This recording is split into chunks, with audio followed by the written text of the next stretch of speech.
Subscribe to Tech2Use channel and click on the notification bell icon to get latest tech-related video before anyone else. One of the great features of iPhone X is the gestures. But what if I tell you can get the same gestures on your Android phone? So hi friends, this is Pritam over here and you are watching now Tech2Use. So without further ado, let's get started.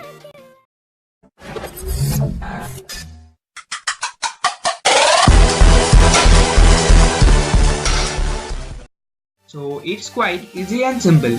You just have to download this app called HomeBud Gestures from the Play Store, or you can also click on the link in the description to download it. After installing the app, just open it up and turn on the service of the app here. It will take you to the accessibility. Just tap on the HomeBud Gestures and enable the service.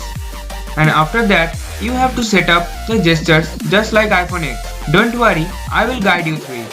So set this swipe up gesture to home and then swipe left and swipe right gesture to back button. And then scroll down and set the long swipe gesture to recent apps. Now you will also notice that it also add a bottom notch like iPhone X. And if you have a good taste in aesthetics, then you won't like it. So you can also disable that in the settings. So just scroll down and you will find this option called make invisible. Just tap on that and also change the size of the width to 100%. So that's it for this video. Share this video if you like it and I will see you in the next one.